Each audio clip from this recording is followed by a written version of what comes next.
주님 공생애 중에 주님은 이 마을 저 마을, 이 성 저 성 곳곳을 다니시면서 복음을 전하셨어요. 갈릴리 근처도 가시고 예루살렘 근처도 가시고 사마리아 지역도 가셨어요. 본문에 소개된 이 여인도 그 공생애 중에 주님을 만난 여자입니다.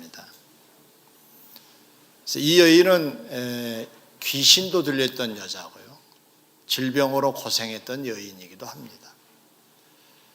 주님의 말씀을 듣고 주님의 치유하심 속에서 새 사람이 되었어요. 그래서 평생을 주님을 따르면서 자기들의 소유로 주님을 섬기는 여인 중에 한 명이 되었습니다. 오늘 이 여인이 소개된 본문을 오늘의 본문으로 선택을 하고 소개한 이유는, 오늘 본문이 주님의 십자가 사건을 앞에 둔 시점에 일어난 일이어서 지금으로 말하면 사순절 기간쯤 된다 생각이 되어져서 본문을 선택을 한 것이고요. 또 다른 이유는 본문에 등장한 이 여인을 주님이 좋은 일을 했다고 칭찬을 하세요. 그리고 복음이 전해지는 곳에 기억되어지는 여인이 되라고도 말씀을 하시므로 말세를 사는 우리 성도들에게 신앙의 좋은 모델이 되겠다 싶어서 이 사람이 있는 본문을 소개하게 되었습니다. 도대체 이 여인은 무슨 일을 했길래 주님이 좋은 일을 했다, 또 기억되어지는 인물이다, 이렇게 말씀을 하셨을까? 이 내용을 좀 추적해 보면서 이 아름다운 삶을 닮아보도록 하겠습니다. 첫 번째로, 이 여인은 주님을 많이 사랑한 여인입니다. 주님을 사랑하되 많이 사랑한 여인으로 소개되고 있습니다. 본문과 맥이 같은 본문이 누가복음 7장인데 이곳에 보면 이렇게 주님께 향유를 부은 이 행위에 대하여서 주님이 해석하시기를 나를 많이 사랑해서 그런 것이다 라고 말씀을 하세요. 사랑해서 그런 것이다.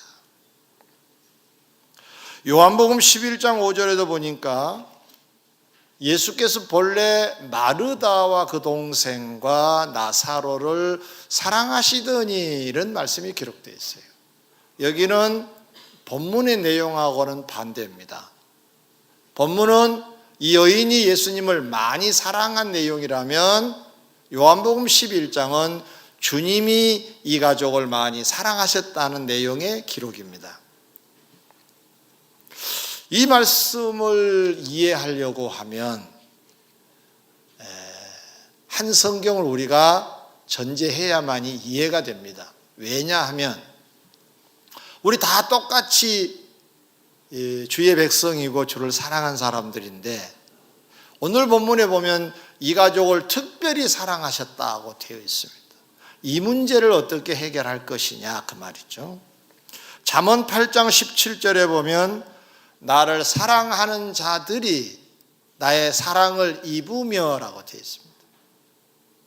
누군가가 나를 많이 사랑하면 내가 그에게도 특별한 사랑을 베풀겠다는 거죠. 그러면 이 말씀 속에는 뭐가 전제되어 있느냐 하면은 기본적인 사랑은 주님이 우리를 향하여 하고 계세요. 물론 그것도 특별한 사랑이라고 할 수 있습니다. 그러나 그보다 더 특별한 사랑은 보통 사랑을 받는 자들의 입장에서 더 많이 사랑하면 그 사랑을 베푸신 분이 주님이시라는 것을 알 수 있는 본문입니다.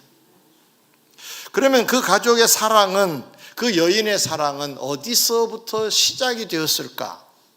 많이 사랑하게 된 그 배경이 뭘까가 궁금합니다.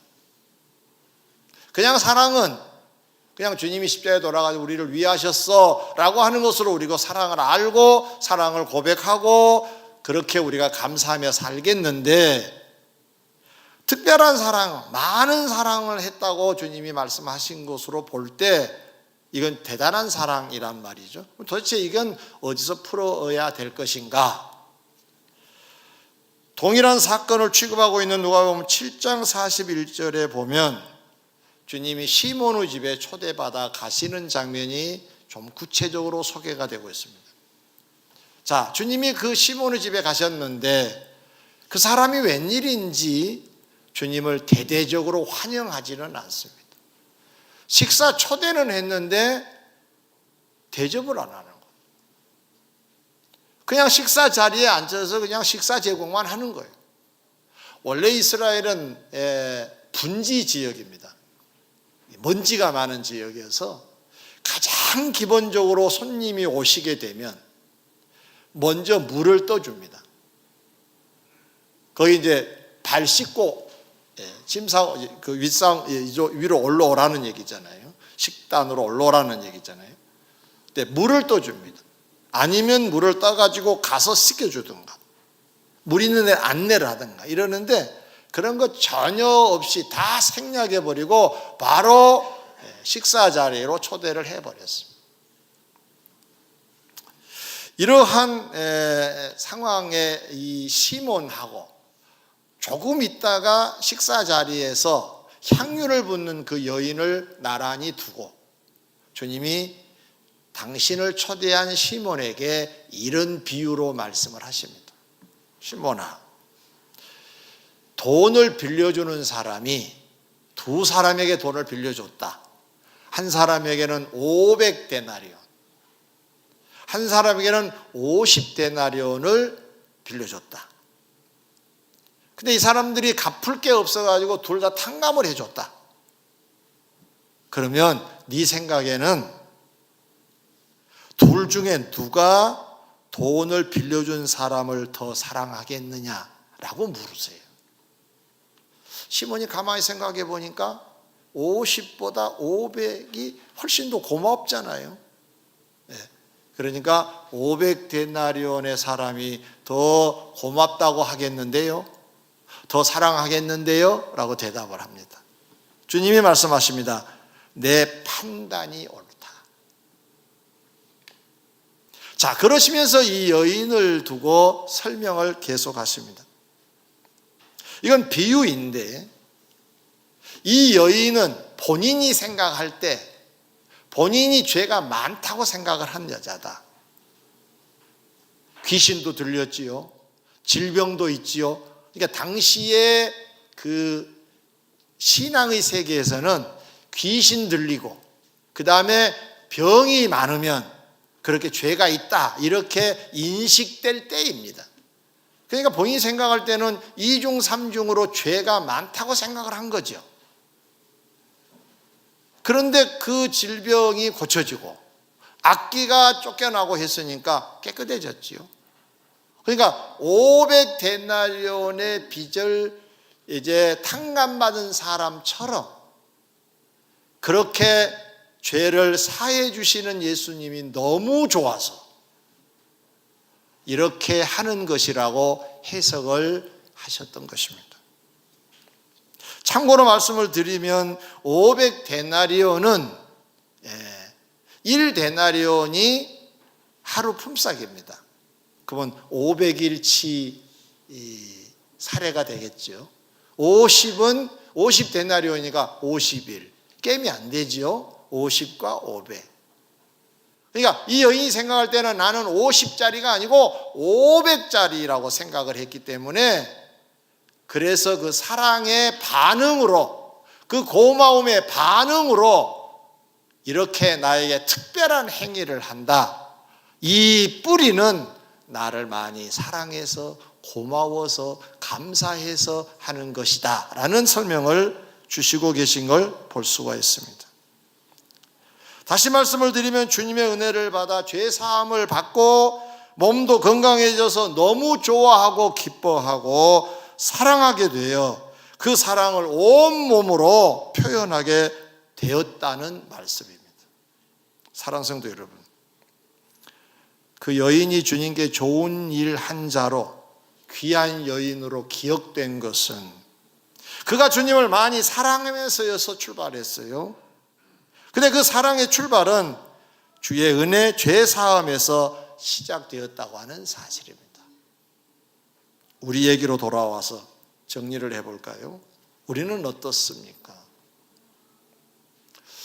우리도 다 잘못하면서 살지요. 그러나 사람 따라서 나는 죄가 많다 하는 사람도 있을 것이고 나는 죄가 없어 라는 사람도 있을 것입니다. 한 일화를 소개합니다. 어떤 목사님이 기도하실 때마다 주의 은혜를 듬뿍듬뿍 받다 와서 하루는 이런 기도를 하셨답니다. 하나님 그만 주십시오. 저는 죄인입니다. 라는 기도를 드렸다 그래요. 자, 이 목사님의 죄는 무엇이었을까요? 일상생활에서 순간 잘못된 생각을 가질 수도 있고 순간 말 실수도 할 수도 있고 순간 거친 행동을 할 수가 있는데 그런 작은 것들을 좀 더 주님 앞에 이렇게 내놓고 보니까 죄가 많다는 걸 느끼고 그래서 나는 죄인입니다. 많은 죄가 있습니다. 라고 고백을 했다는 사실입니다. 죄를 고백 안 한 사람이 죄가 없느냐? 그것도 아니죠. 여러분, 이 눈으로 비유를 하나 해본다면 똑같은 사물인데 어떤 사람은 자세히 보입니다. 댓글 하나도 보이는데 어떤 사람은 안 보여요. 안 보인다고 없나요? 있지요. 잘 보일 뿐이지요. 우리의 죄도 그렇습니다. 흔히 말하기를 영 아니라는 눈이 있습니다. 신앙에 좋은 눈을 가지고 우리를 살피면 작은 것도 잘 보입니다. 그러면 죄가 많다는 고백은 자연스럽게 하게 되고 그래서 어떤 사람들이 말합니다. 아니 교회 가면은 싫은 게 하나 있다. 왜 사람들이 그렇게 통성기도를 하면 울지? 뭐가 그렇게 잘못한 게 많나? 잘 보여서 울어요. 오해 없으시기 바랍니다. 왜 우느냐? 남다른 죄가 있어서가 아니라 동일한 죄라 하더라도 잘 보여서 그것이 안타까우니까 우는 거죠. 잘 안 보인 사람은 울지도 않습니다. 남이 우는 것이 이상하게 보입니다. 아이고 주여 죄인입니다라고 본 죄가 저렇게 많나? 그러지요. 우리의 눈도 초점이 다 다르지요. 영적인 눈도 마찬가지입니다. 이 여인은 신앙의 눈이 좋았던 것 같습니다. 자기의 죄를 많이 깨달은 것 같습니다. 그래서 그 죄를 고백하고 그러다 보니까 탕감받은 것이 너무 고마워서 많이 사랑하게 되었다는 사실입니다. 그렇다면 우리도 천국 갈 사람으로 바뀌어진 것은 주의 은혜 아닌가요? 참 평안으로 하루하루를 살아가게 된 것도 주의 은혜 아닌가요? 그 주의 은혜라고 한다면 우리 또한 우리의 많은 죄로부터 해방이 된 우리들이라고 한다면 기뻐하고 감사하면서 주를 더 사랑해야 될 줄 믿습니다. 많은 사랑의 출발은 주의 많은 은혜를 깨달음에서 출발됩니다. 많은 죄를 발견하고 그 죄를 토설하고 그래서 주님의 은혜가 깨달아진 사람으로부터 참된 사랑이 출발이 되는 겁니다. 사실은 헌신이라는 게 여기서부터 시작해야 진짜 배기가 됩니다. 그냥 하는 헌신은 생명력이 별로 없습니다. 정말로 사랑을 내가 입은 자로서 죄를 탕감받은 자로서 내가 주님 앞에 가만히 있을 수가 없어서 하는 것이 참된 헌신의 출발이 되는 거지요. 두 번째로 넘어가겠습니다. 이 여인은 사랑하는 주님을 위해서 다음 단계는 뭘까? 뭔가 하고 싶었던 마음이 가득했습니다. 뭔가 좀 해드리고 싶다. 성경 속에 성경에 주님의 행적이 참 많음에도 불구하고 그래서 기록도 많이 생략했다고 하는 이 성경에 이 여인의 흔적이 여기저기 몇 군데 보입니다. 귀한 삶을 소개하고 있어서 소개합니다. 누가복음 8장에 보면 예수님께서 각 성과 각 촌에 두루 다니시며 하나님 나라를 선포하시며 복음을 전하실새 12 제자와 함께 하셨다 그랬어요. 그리고 악귀를 쫓아내심과 병고침을 받은 막달라 마리아를 위시한 여러 명의 여자들도 함께 했는데 그들은 자기들의 소유로 주와 제자들을 섬겼더라라고 기록을 하고 있습니다.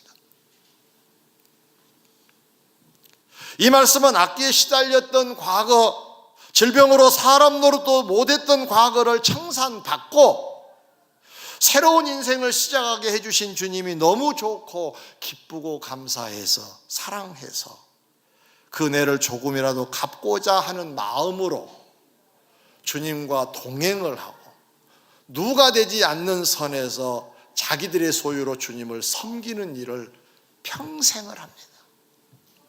하루하고 말지 않습니다. 조금 하고 말지 않습니다. 얼마나 그 사랑이 깊이 각인되었던지 평생을 따라다닙니다. 뿐만 아니라 주님이 십자가 운명하신 후에 무덤에 계실 때 시체로 이 여인은 향품을 안식일 전에 준비해 두었다가 안식 후 첫날 미명, 사람들의 형태를 알아볼 만한 그때 그 미명에 향품을 준비하여 가지고 간 것을 예수님께 이제 뿌리려고 가지고 갔어요. 물론 예수님은 부활하셔서 계시지 않았습니다. 그러나 여기서 우리가 놓치지 말아야 될 것은 이 여인은 부활의 주님을 믿지는 못했어요. 그것이 당시의 상황에서는 믿어지지 않았던 거지요. 그러나 분명한 사실은 지금 이 무덤까지 찾아가서 그 향품을 뿌려드리려고 했다는 사실입니다. 이건 무엇일까요? 그 사랑을 입은 나로서 뭔가 좀 해드려야 되는데 라고 하는 것에서 이때 내가 해드려야 될 게 뭔가를 찾아냈던 것이 향품을 사가지고 와서 시신에 바르고 뿌리는 일이라고 생각을 했기 때문에 갔던 것입니다. 근데 이것이 얼마나 가치가 있고 의미가 있느냐. 당시의 제자들은 그러지를 못했습니다. 누구보다도 예수님의 측근에 있었던 제자들은 예수님을 십자가에 못 박은 세력 산헤드린 공회원들이 무서워서 여기저기 숨어 있을 때입니다. 근데 이 막달라 마리아 여자와 또 다른 여인들은 아량곳하지 아니하고 무덤을 찾아갑니다. 무섭지 않았을까요? 두렵지 않았을까요? 여러분, 사랑이 깊으면 두려움도 사라집니다. 사랑이 깊으면 무섭지도 않습니다. 손해 나는 것이 계산되지 않습니다. 여러분의 삶의 현장에 계산이 먼저 떠오른가요? 사랑이 먼저 떠오른가요? 남녀의 사랑의 관계에서도 계산이 싹 스치면 진짜 사랑한 상대는 아닙니다. 그건 기술로 하는 사랑이겠지. 계산이 안 되는 사랑이 사랑입니다. 이 여인은 계산하지 않았습니다. 지금 가면 어쩌면 지금 잡힐 것이고 잡히면 곤욕을 치를 수도 있다라고 하는 생각을 왜 못했겠습니까? 어리석은 행동입니다. 제자들은 나름대로 현명하게 숨어 있습니다. 두려워서 무서워서 잡힐까 싶어서 곤욕을 치를까 싶어서. 그런데 막달라 마리아와 이 여인들은 찾아갑니다. 주님을 많이 사랑한 이 여인이 지금 비록 주님이 이 세상에 계시질 아니고 시체로 계시지만 그래도 의리가 있지. 내가 주님을 얼마나 좋아하고 사랑했는데 그래서 계산이 되지 않았습니다.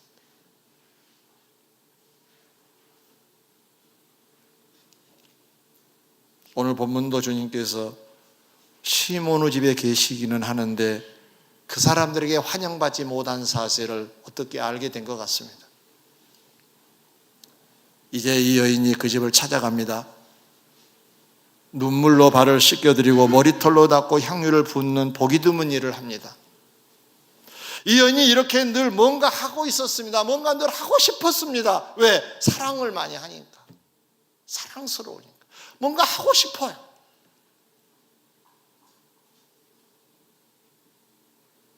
저는 우리 가족 중에 요즘은 제가 사랑의 대상이 조금 바뀌었습니다. 꼬맹이들이 더 많이 제 사랑의 속에 들어있는 것 같습니다. 그래서 어디 가서 뭔가 하나 머리끈이라도 보이면 요거 사다 줘야 되겠다 생각이 들어요.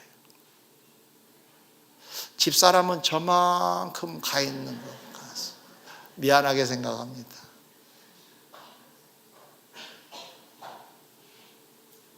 뭔가 하고 싶어져요. 뭔가 뭐 할 일이 없을까? 내가 도와줄 일이 없을까? 아내 여러분, 남편들이 여러분을 도와준다 안 도와준다 얘기하지 마시고 남편들이 여러분들을 많이 사랑하도록 여러분이 뭔가를 해보세요. 사랑하면 하게 되어 있어요. 계산 없이 합니다. 근데 안 하면 여러분이 조금 더 노력하라는 신호라고 보면 됩니다. 이 여인은요, 뭔가 하나를 이렇게 하고 싶었습니다. 따라다니면서 자기가 할 수 있는 것도 하고, 비록 주님이 이 땅에 육신적으로 살아계시지 않을 때까지도 이 사랑은 변함없이 꾸준히 계속해서 주님을 향하고 있었습니다. 뭔가 늘 하고 있었습니다. 그런데 놀라운 사실은 오늘 주님은 이 본문의 이 사건을 두고 이런 해석을 하십니다. 나에게 좋은 일을 했다 하시면서 다음의 말씀이 의미심장합니다. 나의 장래를 위함이라 그랬어요. 장래를 위한다는 말이 무슨 말입니까? 사람이 세상을 떠나면 거기에 이제 이렇게 향을 붓기도 하고 뭘 발라드리기도 하고 그러거든요. 냄새나고 썩지 않게 하려고. 근데 지금 주님은 지금 살아계실 때예요. 이걸 어떻게 해석할까요? 이 해석을 우리가 잘 해야 합니다. 빌립보서 1장 6절에 보면 답의 힌트가 되는 내용이 소개됩니다. 1장 6절 너희 안에서 착한 일을 시작하신 이가 그리스도 예수의 날까지 이루실 줄을 우리는 확신하노라.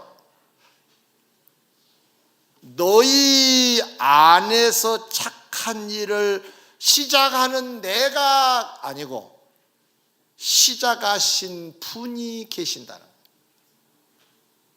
그러면 이런 얘기가 되죠. 막달라 마리아는 죄 사랑을 많이 입었다고 본인이 생각을 한 거요. 나의 엄청난 죄가 탕감받았다. 내가 다른 사람보다 더 빚으로 말하면 더 많은 액수의 빚을 탕감받은 자니까 나는 더 많이 주님 앞에 헌신해야 된다. 이 생각이 있었던 사람. 그래서 더 많이 사랑한다라는 주님의 답을 받을 정도가 된 거지요. 흔적을 보면 다 그 사랑 때문에 또 뭘 하고 또 뭘 하고 있다는 사실도 우리가 확인했습니다. 자, 그러면 이렇게 해석이 되겠죠. 이 마리아 마음속에는 내가 주를 사랑하기에 내가 뭔가 해드려야 되는데 이게 이제 늘 충만한 거죠. 내가 뭔가 해드려야 되는데 따라합시다. 내가 뭔가 해드려야 되는데 내가 뭔가 해야 되는데 그 사랑을 내가 조금이라도 갚아야 되는데 이 마음이 마리아 속에 가득했던 거죠. 내가 뭔가 해야 되는데 하는데 너희 안에서 착한 일을 시작하신 그분이 오셔서 세미한 음성으로 이 일을 하게 하셨다고 해석할 수밖에 없습니다. 왜냐하면 아까도 말씀드렸지만 이 여인은 주님이 부활하신다는 사실도 자기의 믿음 안에는 없을 정도니까 대단히 영안이 열려서 대단한 세계를 지금 바라보고 있는 것 같지는 않단 말이에요. 근데 어떻게 다음에 이루어질 예수님의 장례식에 그것을 지금 산 사람에게 어떻게 향품을 뿌리냐 그 말이에요. 이건 성령의 인도가 아니면 할 수 없는 일입니다. 문제는 뭐냐? 하고자 하는 마음이 늘 가득할 때 성령은 역사해 주시더라는 교훈입니다. 예를 하나 더 들죠. 요한복음 21장에 보면 주님께서 부활하셔서 갈릴리 바다를 찾아가십니다. 당시 갈릴리 바다에는 베드로를 위시한 제자들 몇 명이 예수님을 기다리다가 지루해서 지체하니까 안 오실라나? 이 생각 저 생각이 들다가 고기나 잡으러 가자 해가지고 밤에 고기를 잡으러 나갑니다. 조금도 기다리지 못하고. 근데 허탕을 치고 말았습니다. 아침이면 돌아와야 됩니다. 돌아오는데 저 육지에서 주님인지 확인이 안 됐지만 저 오른쪽으로 그물을 던져봐라 라고 말씀하신 분을 보고 듣게 되었습니다. 주님이신가? 그래서 그물을 오른편에 던졌습니다. 고기가 엄청 많이 잡혔습니다. 153마리. 모나미 볼펜에 옛날에 153이라는 게 기록된 것이 그 사건입니다. 그들이 그걸 전제하고 잘 되라고 153이라고 하는 말을 썼다고 해요. 지금도 153이라고 하는 간판도 있습니다. 좋아하는 숫자입니다. 예수님이 명하셔 고기를 잡는 숫자이기도 하죠. 어디 갔더니 부동산 이름도 153 부동산이더라고요. 많이 사용하고 있는 유명한 숫자가 되었습니다. 그래서 제자들이 고기를 잡아가지고 육지로 옵니다. 와서 보니까 예수님이 밥상을 차려놓고 계세요. 남편 여러분, 여러분만 하는 일이라고 생각하시면 곤란합니다. 예수님이 먼저 하셨어요. 고기도 구우셨다니까요. 밥도 해놓고 기다리시고. 아멘. 그래서 제자들을 앉혀놓고 식사를 하게 하십니다. 자, 그 장면을 좀 클로즈업 해볼까요? 제자들은 무슨 마음이었을까요? 돌아가신 예수님이 스치고 지나갔을 것이고 부활하셔서 얼마 전에 만나주신 주님이 스쳐 지나갔을 겁니다. 우리가 잠시 외면했던 그 주님이 또 나타나셔서 우리를 위해서 밥상까지 차려놓고 사랑으로 환영해 주시는 예수님을 바라보면서 제대로 쳐다보기나 했겠습니까? 죄송하고 부끄럽고 고맙고 감사하고 모든 감정은 다 내 안에서 충돌이 되었을 거라고 생각해요. 성질 급한 베드로는 어떠했을까요? 주님 좋습니다. 감사합니다. 내가 주님을 사랑하는데 막 하고 싶은데 멋쩍어서 할 수 없습니다. 그때 주님이 푹 찔러서 하신 말씀, 베드로야 네 날 사랑하냐? 물어주셨습니다. 질문하신 게 아닙니다. 대답을 그 말을 하고 싶은 베드로에게 할 수 있는 기회로 푹 찔러 주셨습니다. 너 날 사랑해? 베드로가 어떻게 대답을 했습니까? 주여, 제가 주를 사랑 주께서 아시지 않습니까? 준비 안 된 사람은 이 고백 못 합니다. 사랑이라고 하는 말을 하고 싶은 사람이었기 때문에 바로 튀어나올 수 있었던 고백이 주님이 아시잖아요. 내가 주님을 사랑하는 거. 그래. 좀 이따 또 묻습니다. 베드로야, 네가 날 사랑하니? 주님, 제가 주님 사랑하지 주님이 아시지 않습니까? 이걸 몇 번 묻지요? 3번 묻습니다. 그 다음에 주님이 하신 말씀들이 뭐였습니까? 내 어린 양을 부탁한다. 내 양을 쳐다오. 내 양을 먹여달라. 부탁을 하십니다. 자, 이 공식을 제가 방금 해석한 공식 속에 대입을 해봅니다. 뭔가 사랑하는 마음에서 뭔가 하고 싶을 때 주님이 그걸 하게 하시는 이 내용은, 막달라 마리아가 뭔가 주를 위해서 하고 싶은 마음이 가득할 때 성령의 세미한 음성으로 향유를 붓게 하셨다는 것이 맞다는 얘기를 해드리고 있는 것입니다. 베드로가 주님께 사랑을 고백할 때 내 양 부탁한다는 말씀을 주심과 동일합니다. 사랑하는 성도 여러분, 주의 은혜를 입은 우리를, 주님이 좋고 감사한 우리들, 주를 사랑하기에 뭔가 하고 싶어야 하고 있어야 한다는 것입니다. 그리고 그때 묵상하면 세미한 음성이 들려서 구체적으로 할 일들을 우리에게 허락하실 거라는 것입니다. 물론 내가 결심할 수도 있지만 내가 뭔가 좀 해야 되는데 라는 마음으로 충만할 때 진정한 헌신의 출발이 된다는 사실입니다. 제가 가끔 우리 교육자들에게 이런 얘기를 합니다. 여러분은 공무원 아닙니다. 공무원처럼 살면 안 됩니다. 공무원들 계시면 대단히 죄송합니다. 폄하하려고 그런 건 아니고요. 보통 머릿속에 기억되는 공무원 그러면은 땡 하면 출근하고 땡 하면 퇴근하는 거죠. 그런 인식이 되어 있잖아요. 뭐 지금은 좀 다릅니다만은. 땡 하면 출근하고 땡 하면 퇴근하는 교육자가 되지 말자고 제가 제안했습니다. 그것은 사랑해서 하는 헌신은 아닐 것이다. 더 일찍 나올 수도 있고 더 빨리 퇴근할 수도 있고 밤중에 퇴근할 수도 있고 뭔가 해야 될 일에 잡히면 그것을 하는 자가 돼야 된다. 우리가 삭슬 바라고 일하는 사람들은 아니에요. 대접받으려고 일하는 사람들은 아니에요. 사랑해서 해야 된다. 주의 일은 사랑해서 해야 되는 거죠. 주를 사랑하기 때문에 해야 되는 거죠. 아멘.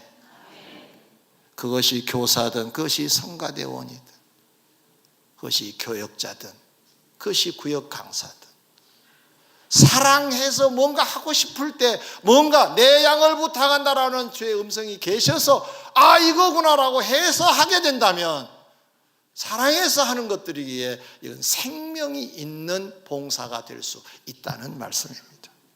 세 번째 마지막입니다. 그 여인은 뭔가 결정이 되었을 때 최선을 다했다는 것이 본문의 기록입니다.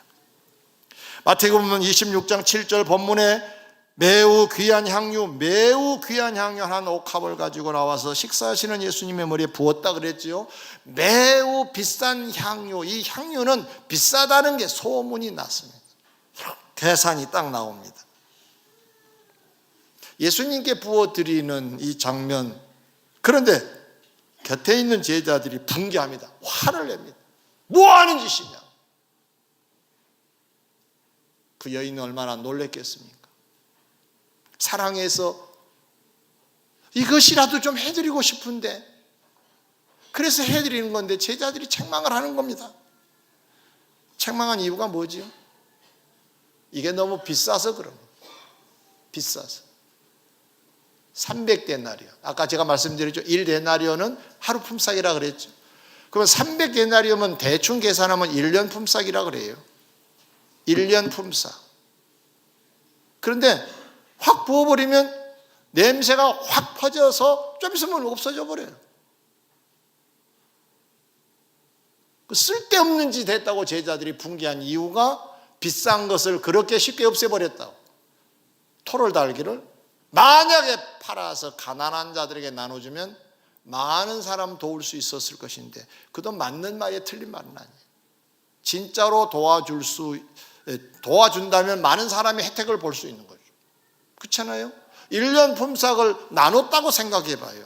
여러 끼니 먹을 수 있습니다. 여러 사람들이.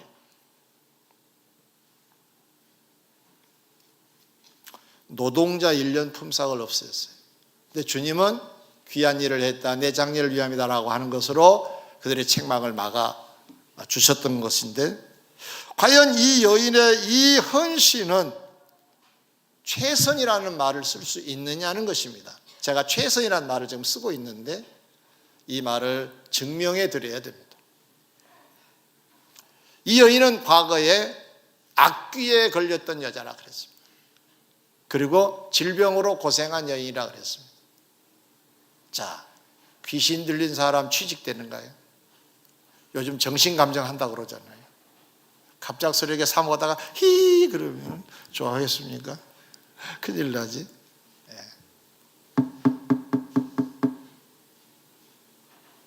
제정신 아닌데 어떻게 일 맡겨요? 몸까지 아픈 사람, 몸이 아프면 일 못해요. 오늘도 아파서 교회 못 나온 사람도 보이네요. 많이 아프면 힘들죠. 그래서 우리는 환우들을 위해서 기도하지 않은 이유가 거기에 있습니다. 우리도 저들을 위해서 도와줄 필요가 있는 거죠. 그렇다면 이 여인은 가난했을 것이 뻔합니다. 수입원이 없잖아요. 그럼 부모가 잘 살았나? 아니. 성경에 소개된 가족은 세 식구의 딸랑, 오빠, 언니, 본인, 셋이. 그게 다예요. 사는 동네가 그렇게 화려한 동네 아니고 볼 때 역시 가난한 사람들이었다는 것을 증명합니다. 그러면 300데나리온 1년 품삯 정도의 향유를 어떻게 구했는지는 알 수 없지만 이 향유는 이 여인에게 있어서 전 재산 같은 것이었을 것입니다. 귀한 향유입니다. 그 자체도 매우 귀한, 매우 비싼 것이지만은 이 여인의 입장에서는 더 비싸게 보였을 겁니다. 왜죠? 갑부는 그건 하찮은 거라고 볼 수 있어요. 가난한 사람은 다예요.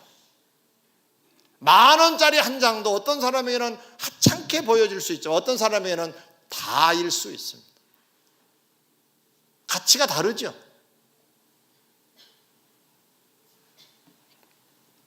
이 여인이 최선을 다했다는 얘기는 이 형편에 맞춰서 볼 때 그는 이렇게 하면은 무거운 짐이 되는 상황입니다. 그런데도 했다는 얘기입니다.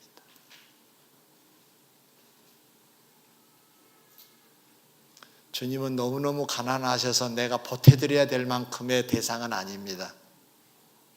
여러분 동정하지 마세요. 주님을 한 푼 줍쇼 하는 대상으로 여기시면 안 됩니다. 여러분 마음 따라서 할까 말까를 결정하면 하나님을 모독하는 일입니다. 하나님은 그런 대상이 아닙니다. 오늘 우리가 함께 교독했던 내용이 뭡니까?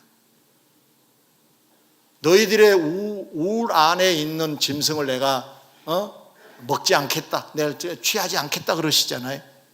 그 이유를 밝히시면서 교독 내용입니다. 천지에 날아다니는 새가 내 것이다. 산천에 뛰어다니는 짐승이 다 내 것인데, 이 말을 다른 말로 우리식으로 재해석하면 난 가난한 자 아니야? 너희들이 동정해 줄 만큼의 대상은 아니다, 이런 뜻입니다. 사랑해서 하는 헌신은 기쁘게 받으시지만 계산하면서 하는 헌신은 기쁘게 받지 않습니다.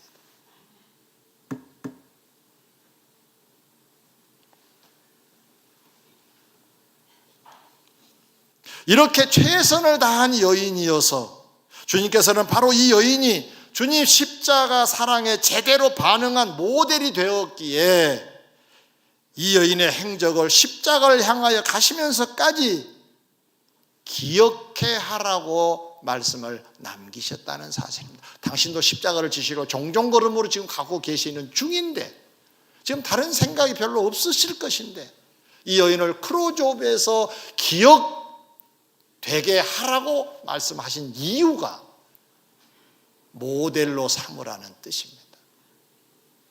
사랑해서 헌신할 줄 아는 자가 되라는 뜻입니다. 사랑하는 성도 여러분, 우리 얘기를 하고 말씀을 마치겠습니다.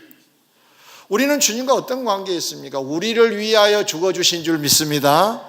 우리를 위해서 다시 살아나셨다고 로마서 4장에 기록하고 있는 것으로 우리가 알고 있습니다. 우리를 위해서 살아나신 줄도 믿습니다. 지금은 뭐 하실까? 보좌 우편에 계신다 그랬죠. 하나님 보좌의 주인은 요한계시록에 의하면 24장로가 배치되어 있고요, 천군 천사가 에워싸서 늘 찬양한다고 그랬습니다. 그러면 보좌 우편에 계신 예수님은 그동안의 삶에 찬양 받으시고 계시면 됩니다. 찬양 받으실 예수님이신데 찬양 받으신 건 뒤로 하시고 우리를 위하여 친히 간구하신다 하셨습니다. 간구가 뭔 줄 아십니까? 기도 아니에요. 기도는 그냥 주여 이런 게 기도지만 간구는 그렇게 하는 기도가 간구가 아니에요. 간절하게 살떨리는 심정으로 하는 기도가 간구예요. 우리의 구원을 위하여, 우리의 안전을 위하여, 우리의 아름다운 삶을 위하여, 우리를 위하여 지금도 하고 계시는 일이 있으시다는 거잖아요. 이 사랑을 입고 있는 우리라면 이 여인보다 더한 사랑으로 주님을 사랑해야 되지 않을까요?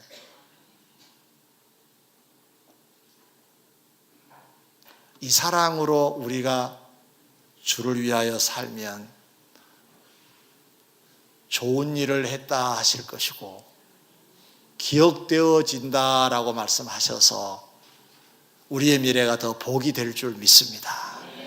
기억되어질 만큼, 주님 머릿속에 기억되어지실 만큼, 사람들에게도 기억되어지실 만큼 사랑이 풍성하고 뭔가 해드리고자 하는 마음이 가득하고, 그래서 뭔가 하게 되면 최선을 다하는 복된 여러분 되시기를 주의 이름으로 축원합니다.